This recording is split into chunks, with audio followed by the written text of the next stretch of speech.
భక్తులందరికీ స్వాగతము. ఇవాళటి శ్రీమద్ భాగవతం క్లాస్‌కి. సో, ప్రార్థనతో మొదలుపెడదాం. నాతోటి అందరూ ప్రార్థించండి. ఎవరికైనా కుదిరితే వీడియో ఆన్ చేసి వినడానికి ప్రయత్నించండి. ఓం నమో భగవతే వాసుదేవాయ. ఓం నమో భగవతే వాసుదేవాయ. ఓం నమో భగవతే వాసుదేవాయ. ఓం అజ్ఞానతిమిరంధస్య జ్ఞానాంజనశలాకయా చక్షురున్మిలితం యేన తస్మై శ్రీగురవే నమః. నమో విష్ణుపాదాయ కృష్ణప్రస్థాయ భూతలే శ్రీమతే భక్తివేదాంత స్వామిన్నతి నామినే. నమస్తే సారస్వతే దేవే గౌరవాణి ప్రచారిణే నిర్విశేష శూన్యవాది పాశ్చాత్య దేశతారిణే. జయ శ్రీకృష్ణ చైతన్య ప్రభు నిత్యానంద శ్రీ అద్వైత గదాధర శివసాది గౌర భక్త బృంద. హరే కృష్ణ కృష్ణ కృష్ణ హరే హరే, హరే రామ రామ రామ హరే హరే. హరే కృష్ణ. సో మనం లాస్ట్ వీక్ ఏం చూసాము? యుధిష్ఠిర్ మహారాజు గురించి చూసాము.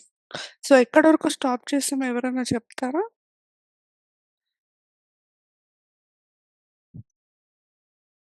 ఎవరికైనా గుర్తుందా? ఏం హరే చూ కృష్ణ మాధవ్. హరే కృష్ణ మాతాజీ.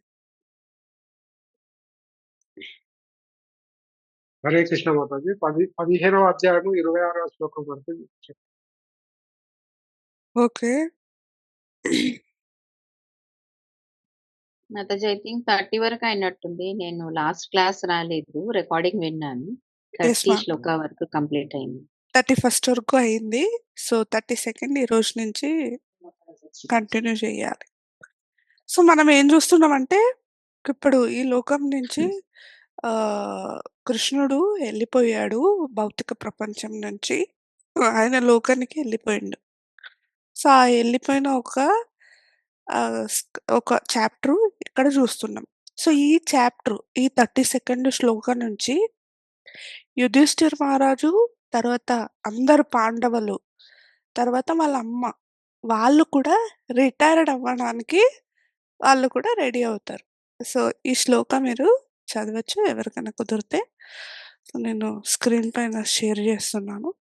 సో చదవండి ఎవరన్నా. నేను చదువుతానండి. సూర్యపద్మ ఎస్ మాతాజీ. చదవండి. నిజం ఒక్క నిమిషం. నిశమ్య భగవన్మార్గం సంస్థాం యదుకులస్య చ స్వపదాయ మతిం చక్రే నివృతాత్మ యుధిష్ఠిరః. శ్రీకృష్ణ భగవానుని స్వధామ గమనము ఆకర్ణించి యదువంశపు భూలోక వ్యవహార పరిసమాప్తిని అవగతం చేసుకున్న పిమ్మట ధర్మరాజు భగవద్ధామంనకు వెడల నిశ్చయించుకునెను. చూడండి ఎంత క్లియర్ గా చెప్తున్నారు. సో యుధిష్ఠిర్ మహారాజు కూడా రెడీ అవుతున్నారు. ఏ దానికి? సో ఇప్పుడు యుద్ధం చేసింది అయిపోయింది. తర్వాత కొద్ది రోజులు పరిపాలించారు. తర్వాత వాళ్ళు కూడా రిటైర్డ్ వానప్రస్థ ఆశ్రమానికి రావాలి కదా వాళ్ళు కూడా. సో వర్ణాశ్రమం అనేది చాలా చాలా ముఖ్యంగా ఇక్కడ చూస్తున్నారు చూడండి. ఎంతో పెద్ద పెద్ద వాళ్ళు కూడా ఆశ్రమం కూడా ఫాలో చేశారు. సో మనం ఎందుకు ఫాలో చేయరాదు? మనం కూడా ఫాలో చేయొచ్చు కదా! చాలా ఈజీ అయిన ప్రాసెస్సే ఏం లేదు. సో ఇక్కడ ఎట్లా వాళ్ళు అయ్యారు అనేసి చూస్తాం ఈ శ్లోకం నుంచి. ఈ శ్లోకంలో ఏం చెప్పారంటే భగవంతుడిది ఒక జననము, తర్వాత ఆయన ఇక్కడినింక పోవడము, ఆయన లీలలు చాలా దివ్యమైనది అని చెప్పారు. సో భగవద్గీతలో కూడా ఒక శ్లోక ఉంది. ఎవరు చెప్తారు? మాతాజీ నేను చెప్పాను. ఎస్ మాతాజీ. జన్మ కర్మ చ మే దివ్యం ఏవం యో వేత్తి తత్వతః త్యక్త్వా దేహం పునర్జన్మ నైతి మామేతి సోర్జున. ఎస్ మాతాజీ. సో ఇక్కడ క్లియర్ గా చెప్తున్నారు. ఆయన ఒక జన్మము, తర్వాత చేసిన ఒక లీలలు అన్నీ దివ్యమైనది. సో, ఎవ్వరు దాన్ని అర్థం చేసుకుంటారో వాళ్ళు తెక్త్వా దేహ పునర్జన్మ వాళ్ళకి ఇది ఏంటి భూలోకం నుంచి ఆధ్యాత్మికం లోగుకెళ్ళిపోతారు. పునర్జన్మం అనేది ఉండదంట వాళ్ళకి. ఎంత మంచి ఈజీ అయిన ప్రాసెస్ చూడండి. భగవంతుడు స్వయం చెప్తున్నాడు. స్టక్ అయితుంది మాతాజీ. అవునా? అవునా మాతాజీ? అందరికి ఏం లేదు ఇట్లా మాతాజీ, క్లియర్ గానే ఉంది. లేదు మాతాజీ, క్లియర్‌గా ఉంది. సో, క్లియర్ గానే చూడండి ఇక్కడ మాదే ప్రాబ్లం ఉందేమో. ఆ! సో, ఒక క్లియర్‌గా ఆప్షన్ ఇచ్చారు వాళ్ళు. మనం ఏం తెలుసుకోవాలి? కృష్ణుడిది ఒక జన్మము చాలా దివ్యమైనది. దాన్ని ఒక ఏది క్వెషన్ లేదు. దానికి డౌట్ లేదు. సో, ఆయన లీలలు చేసింది కూడా ఏం డౌట్ లేదు. సో, మనము ఏం చేస్తామంటే ఆయన లీలల గురించి మనము వర్ణిస్తాం. వర్ణించినప్పుడు వేరే వాళ్ళు ఏం చేస్తారు? ఆయనని గోపికల వస్త్రాభరణం చేసిండు. తర్వాత ఇది వేరే వాళ్ళ ఇంట్లో పోయి వెన్న దొంగిలించిండు. తర్వాత 16,108 ఒక భార్యలు చేసుకుండు. ఆయన ఎట్లా భగవంతుడవుతాడు అనేసి మనం క్వెషన్ అడుగుతాం. అవునా కాదా? ఎవరికైనా ఎక్స్‌పీరియన్స్ అయిందా? కృష్ణుడి గురించి ఇట్లా అడిగారా ఎవరైనా? అందరికి. సో, బయట ప్రపంచంలో అడుగుతారు. కృష్ణుడు ఆయన పూర్ణ పురుషోత్తం భగవంతుడు ఎట్లా అవుతాడు అనేసి. సో, ఆయన ఏమన్నా చేయొచ్చు. తెలుసుకుంటే ఈ జన్మం అనేది ఇక్కడ తీసుకోవచ్చు. తర్వాత ఇంకొక జన్మం అనేది ఇంకొక యూనివర్స్‌లో కూడా ఇంకొక బ్రహ్మాండంలో కూడా తీసుకోవచ్చు. ఆయన ఒక సృష్టికర్త. ఆయన ఏమన్నా చేయొచ్చు. అవునా కాదా? మమ్మల్ని సృష్టి చేసింది ఆయనేనా? మనమల్లే కాదు. ఇంకా అన్ని ప్లాంట్స్, యానిమల్స్ అందరినీను. అవునా కాదా? సో, ఆయన జన్మం అనేది చాలా చాలా ముఖ్యము తెలుసుకోవడం అనేసి చెప్తారు ఈ శ్లోకాలు. సో, ఇదయిన తర్వాత ఒక ఎగ్జాంపుల్ ఇచ్చారు ప్రభుపాదులు. ఇప్పుడు సూర్యుడు ఒక ఫిక్స్‌డ్ టైమ్‌కే వస్తాడా? ఫిక్స్ టైమ్ ఉందా సూర్యుడికి? ఒక్కొక్క రోజు 6:30కొస్తాడు, 6 గంటలకొస్తాడు. అవునా కాదా? Yes or no? Fix time ఉందా? గ ఎవరైనా చెప్తారా? లేదు మాతాజీ. చల్లగా ఉన్నప్పుడు కొంచెం లేట్‌గా వస్తాడు. లేట్‌గా వస్తాడు. ఆయన తెలుసుకున్నప్పుడే వస్తాడు. ఈ ఫిక్స్ టైమ్ అనేది ఎప్పుడు ఉండదు. భగవంతుడు కూడా అట్లే. భగవంతుడు ఏమేం ఆయన అనుకున్నప్పుడు వచ్చేసిండు. ఈ కలియుగంలో ఏ రూపంలో వచ్చాడు? చైతన్య మహాప్రభులాగా వచ్చాడు. మమ్మల్ని అందరినీ ఉద్ధరించడానికి. భక్తావతారం అంటారు దాన్ని. చైతన్య ఒక అవతారంలో వచ్చినప్పుడు. సో, ఆయన అనుకోనొచ్చాడా? ఈ ఒక్క కలియుగంలో వచ్చిన తర్వాత ఇట్లా వస్తాము అనేసి అనుకోనొచ్చిండా? అనుకోలేదు. సో, అట్లే వచ్చాడు. సో, సూర్యుడు ఎట్లో భగవంతుడు కూడా ఎప్పుడు అనుకుంటాడో, ఎప్పుడు పోవడానికి కూడా ఆయన సిద్ధమైపోతాడు. ఇక్కడి నుంచి పోవచ్చు ఆయన, ఆయన పుట్టొచ్చు కూడా ఇంగ. సో, అలా ఇక్కడ చెప్తున్నారు. సో, ఆ ఒక్క ఇది ఇదంతా చూసి జన్మము, తర్వాత ఆయన ఇక్కడి నుంచి పోవడం కూడా చూసేసి యుధిష్ఠిర్ మహారాజు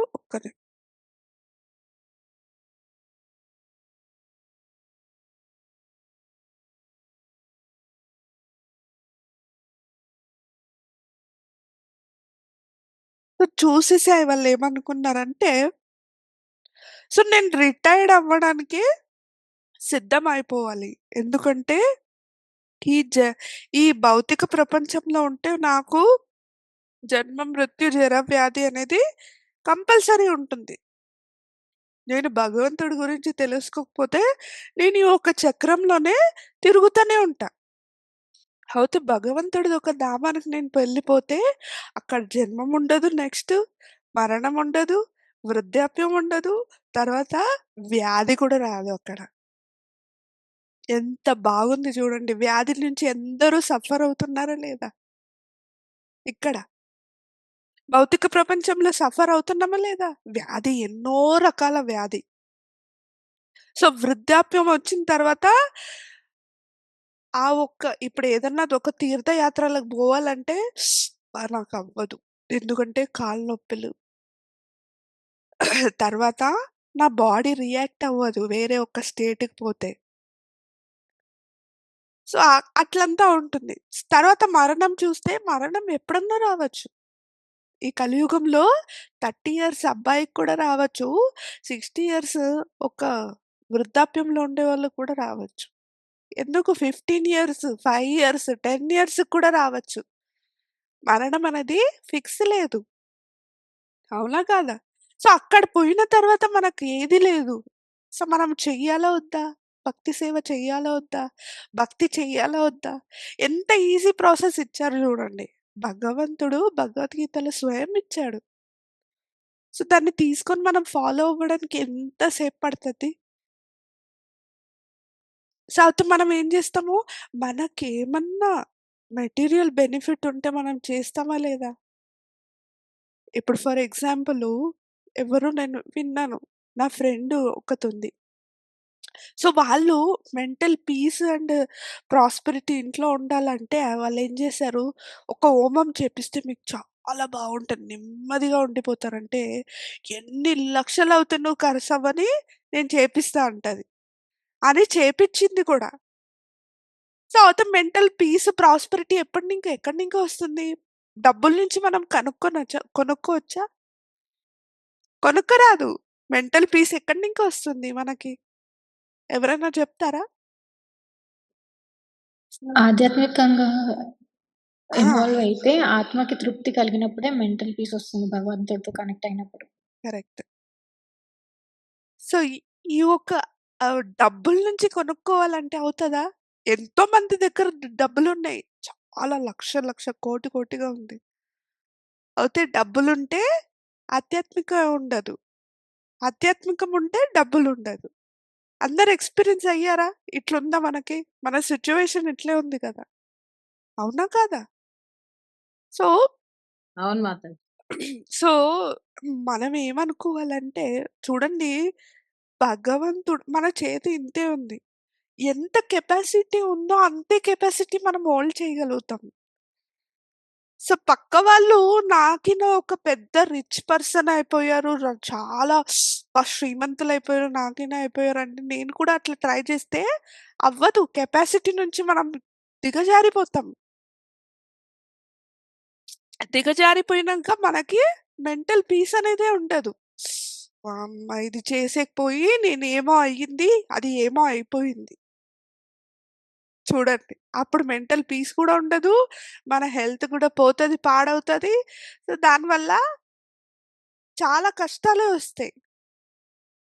సో, మనకి ఫస్ట్ మన కెపాసిటీ ఎంతుందని తెలుసుకోవాలి. సో, దానిపైన డిపెండెంట్ అయ్యి మనము దేవుడా! మనం ఎంతట్లో ఉన్నామో అంతట్లోనే సాటిస్ఫాక్షన్ అయ్యి, ఆ భక్తి చేస్తే భగవంతుడు మం మనకంత ఒక శ్రీమంతులు ఎవ్వరు లేదు. ఇప్పుడు మీరందరూ చాంటింగ్ చేస్తున్నారు. మీరందరూ భగవద్గీత అందరూ ఒకటే కదా! అవునా? కాదా? చూడండి అందరు రోజు వస్తున్నారు. భాగవతం వింటున్నారు. భగవద్గీత వింటున్నారు. ఎంత బాగుంది. భగవంతుడి గురించి తెలుసుకోవడానికి ఎంత మంచి అవకాశం దొరికింది లేదా? అయితే వేరే వాళ్ళు మీకిన్న బయటుండే వాళ్ళంతా ఈ ఆపర్చునిటీ ఉందా వాళ్ళకి వినడానికి? లేదు. ఎందుకంటే వాళ్ళు ఎప్పుడూ ఈ భౌతిక ప్రపంచంలో ఇంకా నేను ఎట్లా పైన రావడము, ఇంకా ఈ భౌతిక ప్రపంచం ఎంత బాగుందంటే నేను ఇంకా చాలా డబ్బులు సంపాదించి నేను ఫ్రాన్స్ పోవాలి, అమెరికా పోవాలి, లండన్ పోవాలి, అన్నీ పోవాలి నేను. అంతా చూడాలి. అది చూస్తేనే మనకేముంటది ఒక్క మినిట్ హ్యాపీనెస్ అంతే. తర్వాత ఏమవుతాం? మళ్ళా ఇండియాకి రావాల్సిందే, నువ్వు కష్టపడాల్సిందే. అవునా కాదా? అయితే ఆధ్యాత్మికంలో మీరు ఎంత ఎదుగుతేనో కిందకి రారు మీరు. ఇదంతా ఎక్స్‌పీరియన్స్ అయిందా మీకు? అవునా కదా! ఎవ్వరు కిందికి రారు. ఇంకా పైన ఎదుగుతూనే ఉంటారే ಹೊರತು కిందికి ఎప్పుడు రారు. భౌతిక ప్రపంచంలో ఎప్పుడు ఎదుగుతే మళ్ళా ఒక బ్యాడ్ లక్ నుంచి మనము కిందకి రావాల్సి వస్తుంది.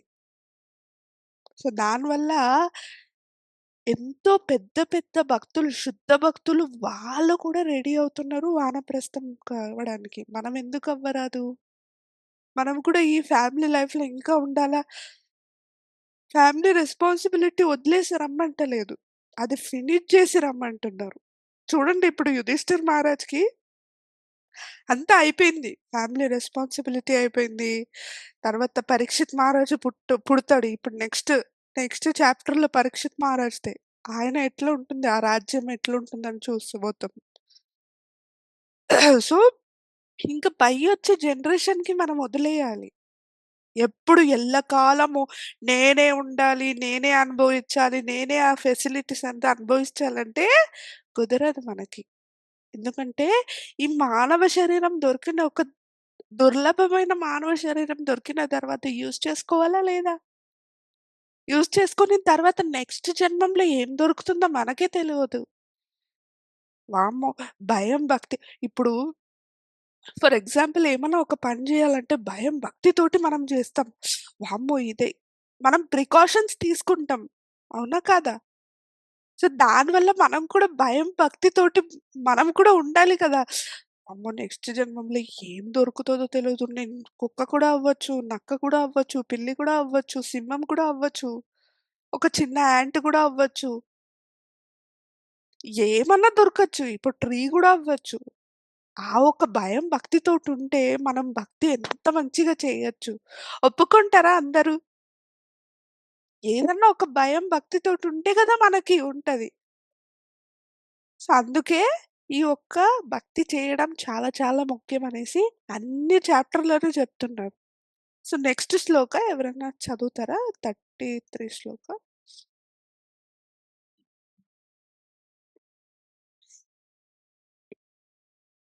యెస్. ఎవరైనా చదవండి. హరే కృష్ణ మాతాజీ. హరే దండోపండి. హరే కృష్ణ మాతాజీ దండంలో. 33వ శ్లోక.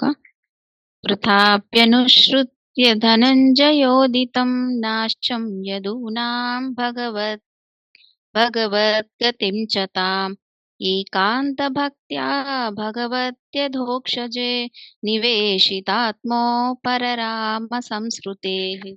అనువాదము.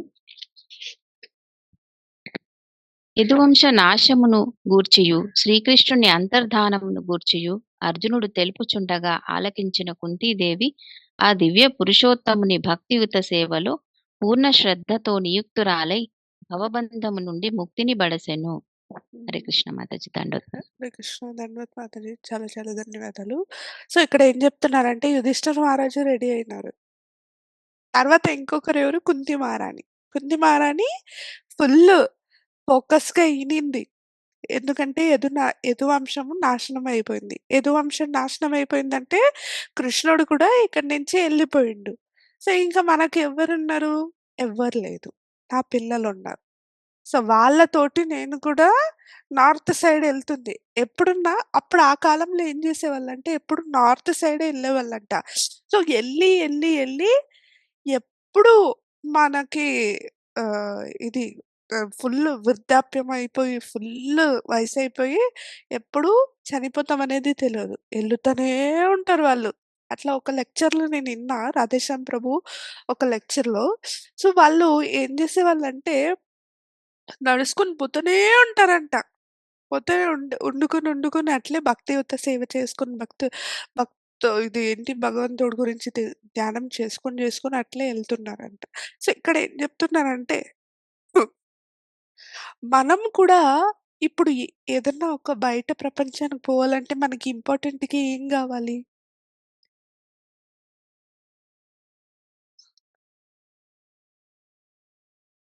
ఎవరు ఉండడానికి కాదు. ఫస్ట్ స్టార్టింగ్ వీసా పాస్‌పోర్ట్ కావాలి మాతాజీ.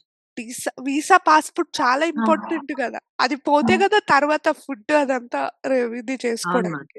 సో, ఆ పాస్‌పోర్ట్, వీసా ఎక్కడినింకా మనం భక్తి సేవ చేసేటప్పుడు గూడా ఆధ్యాత్మిక లోకానికి బోవాలంటే మనకేం కావాలి? పాస్‌పోర్ట్, వీసా కావాలి గదా! సో, ఆ పాస్‌పోర్ట్, వీసా ఎక్కడి నుంచి వస్తుంది మనకి? భక్తి నుంచి వస్తుంది. భక్తి నుంచి వస్తుందా లేదా? అవునా కాదా? Yes or no? సో, ఆ పాస్‌పోర్ట్, వీసా రెడీ అవ్వడానికి మనము చాలా చాలా కష్టపడాలి కదా! అవునా కాదా? ఆ పాస్‌పోర్ట్ ఆఫీసోడు ఈరోజు పిలుస్తాడు, ఒక నెల అయిన తర్వాత పిలుస్తాడు ఎట్లా? అట్లా పోతుంటే మనం కూడా ఇప్పుడు భక్తి చేసిన తర్వాత ఆ పాస్‌పోర్ట్ అనేది ఎక్కడొస్తుంది? చాంటింగ్ నుంచి వస్తుంది. అవునా కాదా? భగవద్గీత, భాగవతం చదివినప్పుడు నీకు వస్తుందా లేదా? సో, అలాగే కుంతి మహారాణి కూడా ఆమెకి పాస్‌పోర్ట్, వీసా అనేది అవసరమే లేదు. ఆమె శుద్ధ భక్తురాలు. అది ఆ ఒక్క ఇది శ్లోకం నుంచి మనకి చెప్తున్నారు. మనము ప్రిపేర్ అవ్వాలి అనేసి. ఎప్పుడూ ఫ్యామిలీ, ఫ్యామిలీ, ఫ్యామిలీ గాదు. ఫ్యామిలీని చూసుకోవాలి. రెస్పాన్సిబిలిటీ అంతా అయిన తర్వాత. అయితే ఒక్కటి తెలుసుకోవచ్చు, మాతాజీ మీరెప్పుడు ఫ్యామిలీ, ఫ్యామిలీ, ఫ్యామిలీ అని జెప్తారు. ఫ్యామిలీని చూసుకోవద్దా? అంటారా లేదా? అవునా కాదా? చెప్తారా లేదా? సో, మీకు కూడా ఫ్యామిలీ ఉంది. మీరు చూసుకోరా? అనుకుంటా. అయితే నేను కూడా రెస్పాన్సిబిలిటీ చేస్తున్నా. సో, ఒక సైడు రెస్పాన్సిబిలిటీ చేసినప్పుడు, ఆ రెస్పాన్సిబిలిటీ ఎప్పటి వరకు ఉంటుందో టైమ్ లిమిట్ అనేది ఉంటుంది. సో, వయసైన తర్వాత కూడా మనము భక్తి చెయ్యకపోతే, ఆ ఒక్క 'ప్రహ్లాద్ మహారాజు' వాళ్ళ బుక్‌లో ఏమంటారంటే, ఒక్క శరీరం, మానవ శరీరం దొరికిన తర్వాత భక్తి భక్తి చెయ్యకపోతే, ఆ శరీరము డెడ్ బాడీకి సమానము అని చెప్పేసారు. సో, డెడ్ బాడీ ఎట్లుంటుంది? It has no soul. సోలే లేదా ఆ బాడీలో. ఆ బాడీ సోల్ లేకపోతే మనం ఏం పిలుస్తాం? డెడ్ బాడీ అంటాం. ఇప్పుడు అందరూ షాక్ అయిపోతారు. మాతాజీ మమ్మల్ని అందరిని మీరు డెడ్ బాడీ అంటున్నారు కదా! ఏం మాతాజీ ఇది అనేసి. అయితే ఇది నేను చెప్తలేదు. ఆచార్యులు చెప్తున్నారు. సో, మనము కూడా చెయ్యాలి అనేసి చెప్తున్నారు. సో, నెక్స్ట్ శ్లోక 34థ్ శ్లోక చదవండి.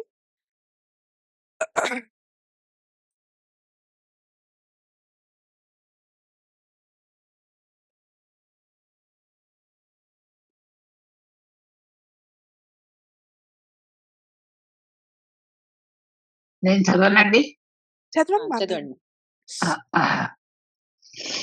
యయాహరద్భో భువో భారం తాం తనుం విజహావజః కంటకం కంటకేనేవ ద్వయం చాపి సితుః సమం. భావం: అర్జుడైన శ్రీకృష్ణ భగవానుడు యదువంశీయులందరూ తమ దేహములను వీడునట్లుగా చేసి భూభారమును తగ్గించెను. నియామకుడు అయిన వానికి రెండును ఏకమే అయినను ఆ కార్యమును ముళ్ళుతో వేయుటలను బోలెను. ముళ్ళుతో పెరికివేయుటను బోలి ఉన్నది. Okay. Thank you Mataji. Hare Krishna. So, ఇక్కడ ఏం చెప్తున్నారంటే, ఎవరైనా భాష్యం చదువుతారా? మాతాజీ నేను రీడ్ చేయమంటారా? చేయండి మాత. భాష్యము: సురాపాన మదములో యాదవులు మరణించరనడి విషయము నైమిషారణ్యమునందు సూత గోస్వామి ద్వారా శ్రీమద్ భాగవతమును శ్రవణము చేయుచున్న శౌనకాది ఋషులకు రుచింపలేదని శ్రీ విశ్వనాథ చక్రవర్తి ఠాకూరులు పలికి ఉండేది. అట్టి మనోక్షోభ నుండి వారికి ఉపశమనము కలిగింపగోరి భూభారమును తొలగించుటకు శ్రీకృష్ణ భగవానుడే యాదవులందరూ దేహత్యాగము చేయునట్లుగా కావించియుండెనని సూత గోస్వామి పలికెను. భూభారమును తొలగించుటలో కార్యనిర్వాహక దేవతలకు తోడ్పడుటకే శ్రీకృష్ణ భగవానుడు మరియు అతని నిత్య సహచరులు ధరిత్రిపై అవతరించిరి. యదువంశమున అవతరించి తన మహత్కార్యమున సేవనొనరించుటకే ఆ దేవదేవుడు కొందరు ఆంతరంగిక దేవతలను ఆహ్వానించి ఉండెను. తత్కారణమున కార్యము ముగిసినంతనే శ్రీకృష్ణ భగవానుని సంకల్పమున ఆ దేవతలందరూ సురాపాన మదము వలన ఒకరితోనొకరు కలహించి భౌతిక దేహములను త్యజించిరి. దేవతలు సోమరసమును పానము చేయుటకు అలవాటు పడియుందురు కనుక సురాపానము చేయుట మత్తుకు లోనగుట వారికి తెలియని విషయము కాదు. మత్తు పదార్థ సేవనము వలన వారు కొన్ని మార్లు కష్టములకు సైతము గురియయుండిరి. ఒక మారు కుబేర తనయులు మత్తుకు లోనై నారదుని కోపమునకు గురియైనను శ్రీకృష్ణ భగవానుని కరుణచే తదనంతరము తమ నిజ రూపములను పొందగలిగిరి. ఈ వృత్తాంతము మనకు దశమస్కందమునందు గోచరించగలదు. వాస్తవమునకు దానవులిరువురును భగవానుని సమానులైనట్టి వారే. కాని వారిలో దేవతలు భగవానుని ఎడ నమ్రతను కలిగి ఉండగా దానవులు అట్టి స్వభావమును కలిగి ఉండరు. కనుక ముల్లును ముల్లుతోనే తీసివేయుట అనడి ఉపమానము ఇచట చక్కగా అమరినది.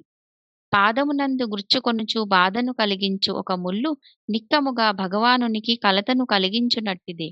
కాని కలతను కలిగించు వారలను తొలగించునట్టి వేరొక ముల్లు భగవానునికి సేవగూర్చునట్టిది. ప్రతి జీవియు శ్రీకృష్ణ భగవానుని అంశయే అయినను ఆ దేవదేవుని కాలు ముల్లుగా తయారగువారు అసురుడని పిలువబడగా అతని స్వచ్ఛంద సేవకుడు దేవతగా పిలువబడును. భౌతిక జగత్తులో ఈ దేవదానవుల నడుమ పోటీ సదా జరుగుచునేయున్నను దేవతలు ఎల్లవేళలా దానవుల నుండి కాపాడబడుచుందురు. అనగా దేవదానవులిరువురును శ్రీకృష్ణ భగవానుని ఆధీనమున నిలిచినట్టి వారే. ఈ ఇరుతెగల జీవులతోనే ప్రపంచమంతయూ నిండి ఉండును. సదా దేవతలను రక్షించి దానవులను నశింపజేయుటయే భగవానుని ముఖ్య కార్యము. ప్రపంచమున అటువంటి అవసరము కలిగి ఇరువురికి నీ శ్రేయస్సు కలిగించవలసి వచ్చినప్పుడు భగవానుడు ఆ విధముగా ఉనర్చును. హరే కృష్ణ మాతాజీ. ధన్యవాదాలు. హరే కృష్ణ మాతాజీ. చాలా చాలా ధన్యవాదాలు. సో ఇక్కడ ఏం చెప్తున్నారంటే భగవంతుడు యదువంశంలో పుట్టిన ఒక ఆ ఆ వ్యక్తులు ఎవరంటే దేవతలు. ఎవరు? ఆ స్వర్గలోకంకి చేరిన వాళ్ళు. సో వాళ్ళు ఎందుకు ఇక్కడ పుట్టారు అనేసి చెప్తే ఇప్పుడు చూడండి, ఫర్ ఎగ్జాంపుల్ మైథిలి మాతాజీ ఉన్నారు ఇప్పుడు మన గ్రూప్లో. సో ఇంకొక మంది ఏమనుకుంటారంటే ఎప్పుడు మైథిలి మాతాజీని చెయ్యాలా, సో మైథిలి మాతాజీనే సేవ చేస్తుంది, సో మైథిలి మాతాజీని భక్తి చేస్తుంది అనేసి అనుకుంటారు. సో అనుకున్న తర్వాత మైథిలి మాతాజీకి ఏమవుతుందంటే ఇది మాతాజీ కాదు, Mataji is a very very humble person, ఇది చాలా మంచి ఆమె. అయితే కొంతమంది మైథిలి మాతాజీకి ఏమనిపిస్తుంది, అబ్బా నేను ఎంత మంచిగా సేవ చేస్తున్నాను, నేను లేకపోతే ఈ గ్రూపు నడవదు, ఎవరు మెసేజెస్ వేయరు అనేసి. అలాంటిదే దేవతలు కూడా అట్లే తెలుసుకున్నారంట. నేను భగవంతుడిది యొక్క భక్తులు నేనిక్కడ స్వర్గం లోకంలో ఉన్నాను. చూడండి వేరే వాళ్ళంతా ఎంత కష్టపడుతున్నారు అనేసి అనుకో. ఆ ఒక్క మెంటాలిటీలో ఉన్నప్పుడు భగవంతుడు ఏం చేస్తాడు, అది ఎందుకొచ్చింది? ఆ సోమరసము తాగి, ఆ ఒక్క తాగిన తర్వాత మనం ఏం మాట్లాడతాం అనేది తెలవదు. మనము గ్రేట్ అనుకుంటాం. మనం చాలా చేస్తున్నాం, చాలా ఎంత మంచిగా చేస్తున్నానంటే ఎవ్వరికి తెలియదు అనేసి అనుకుని వాళ్ళకి మదం అనేది వస్తుంది. సో భగవంతుడు ఏం చేస్తాడంటే ఆ ఒక్క దేవతల్ని కూడా ఈ ఒక్క భౌతిక ప్రపంచంలో పుట్టాలనేసి వాళ్ళే దేవతలే ఈ యొక్క యదుకులంలో పుట్టారు. సో పుట్టిన తర్వాత ఏం చేశారు, యదుకులం మంచిగా నడిచింది. సో నడిచిన తర్వాత ఆ ప్రభాస క్షేత్రంలో పోతారు. సో ప్రభాస క్షేత్రంలో పోయి వాళ్ళే ఫైటింగ్ చేసుకొని వాళ్ళు వృక్షము వినాశం అయిపోతుంది. సో ఇది ఒక ప్లాన్. ఎట్లంటే భగవంతుడే చేశాడు. వీళ్ళకొక్కటి ఏంటి, ఒక మంచి బుద్ధి నేర్పియాలనేసి భగవంతుడే చేశాడనేసి ఇక్కడ చెప్తున్నారు. సో ఎందుకు చేశారు? సో మనకు కూడా చెప్తున్నారు. ఒక లెసన్ ఏంటిదంటే ఈ శ్లోకం నుంచి మనం కూడా కొద్దిగా టైము ఏమనుకుంటామంటే నేను ఎంత మంచిగా 16 మాలలు చేస్తున్నా తెలుసా? ఒక మాతాజీ 8 మాలసే చేస్తుంది. ఆమె ఏం చేస్తుంది? నేను 2 గంటల సేపు, 2 గంటలు, ఒక్క గంట సేపు ఆమె చేస్తే, ఇంకా ఒక ఎక్స్‌ట్రా ఒక గంట సేపు నేను చేస్తున్నా. 16 మాలలు నేను చేస్తున్నా. నేనే గ్రేట్. సో, భగవద్గీత ఆమేం చదువుతుంది? ఆమె ఎప్పుడు పనికి పోతుంది. నేను భాగవతము 1:30కి, 1-1:30కి నేను జాయిన్ అవుతున్నా. సో, నేనే గ్రేట్ కదా! ఆమె ఎందుకు గ్రేట్ అవుతుంది? అనుకుంటామా లేదా మనము? మనకు కూడా ఒక్కొక్క టైం వస్తుందా లేదా? సో, నేను ఎవ్వరు లేకున్నట్ల నేను డాక్టర్స్ కాలనీలో నేను వింటున్నా ప్రభుజీ క్లాస్. తర్వాత వాసవిలో కూడా వింటా. తర్వాత ఆర్‌కేపురం కూడా పోతా. నేనే గ్రేట్ అనేసి అనుకుంటాం. అయితే ఆ గ్రేట్‌నెస్ ఎప్పుడు మనకి రాదు. ఆ గ్రేట్‌నెస్ ఎప్పుడు అనుకుంటే మనం అప్పుడే కిందయిపోతాం. సో, నేనేం చేస్తున్నా, మనకి ఒక హంబల్ పొజిషన్ అనేది పెట్టుకోవాలి. ఇప్పుడు చూడండి నాకన్నా గ్రేట్ పీపుల్ వీళ్ళందరూ. సో, మైథిలి మాతాజీ మార్నింగ్ 5:00కి లాగిన్ అవుతుంది. సో, లాగిన్ అయ్యి చాంటింగ్ చేస్తుంది మాతాజీ. సో, నేను చెయ్యగలను. అవ్వదు నా చేతిలో. ఎందుకంటే నేను పడుకునేది 1:00 గౌరవం నుంచి. సో, నేను 1:00 పడుకుని మళ్ళా 5:00 లేస్తే నాకు పూర్తి రోజు హెక్టిక్ అయిపోతుంది అందుకే నేను లేయను. నేను ఆ తర్వాత చేసుకుంటా. సో, అట్లా అనుకోవచ్చా? నా మాతాజీ ఎంత మంచిగా చేస్తుంది. నేను ఇంకా ఎంకరేజ్‌మెంట్ చేస్తా. ఓహ్! నేను ఇన్ని సంవత్సరం ఇంకా నేను భక్తియుత సేవలో ఉన్నా, భక్తి చేస్తున్నా. నే నాకన్నా గ్రేట్‌గా ఉంది గదా! ఆమంత జాయిన్ అవ్వరు. నేనే జాయిన్ అవ్వాలి. అనుకుంటానా? అట్లా అనుకోను నేను. ఎప్పుడు అట్లా అనుకోరాదు. నేను గ్రేటు, వాళ్ళు లోవు అనుకోని ఎప్పుడు అనుకోరాదు. మనమే లోవు. వాళ్ళే గ్రేట్ అనుకోవాలి. భగవంతుడు భక్తులు మధ్యలో ఇది చెప్తాడు. సో, భగవంతుడు కూడా చూడొచ్చు మీరు. ఆయన సృష్టికర్త ఆయనే. ఆయనే వినాశం గూడా చేసేది ఆయనే. ఆయన అన్ని కార్యాలు చేస్తుండు. ఆయన అన్ని లీలలు గూడా చేస్తుండు. ఆయన ఏం జెప్తాడు? నాకిన్నా గొప్ప వ్యక్తులెవరు? నా భక్తులు. నేను గాదు అంటాడు. అవునా కాదా? సో, ఆయన ఎప్పుడు తీసుకోడు. ఆయన భక్తులకే ఇస్తారు. మనం కూడా అది నేర్చుకోవాలా వద్దా? అందుకే ఇక్కడ కూడా భగవంతుడు ఏం చేశాడంటే, ముళ్ళు నుంచే తీయాలి అనేసి, మళ్ళా ఒక జన్మం తీపిచ్చి, అక్కడి నుంచి చెయ్యాలి అనేసి ఆయన ఒక ప్లాన్ నుంచి చేశాడు. ఈ యొక్క ఎదుకుల నాశనం అనేసి ఇక్కడ చెప్తున్నారు. సో, ఇక్కడికి నేను విరామం తీసుకుంటాను. రేపటి క్లాస్‌లో ఇంకా పై వచ్చే శ్లోకాలు ఏమేమి నేర్చుకుంటామో చూస్తాం. సో, గ్రంథరాజ్ శ్రీమద్ భాగవతం కీ జై, శ్రీల జై. ప్రభుపాదికి జై. హరే కృష్ణ హరే మాతాజీ. కృష్ణ. హరే హరే కృష్ణ కృష్ణ. మాతాజీ. కృష్ణ మాతాజీ. నమస్తే. హరే కృష్ణ మాత. కృష్ణ. మాతాజీ. హరే కృష్ణ మాతాజీ.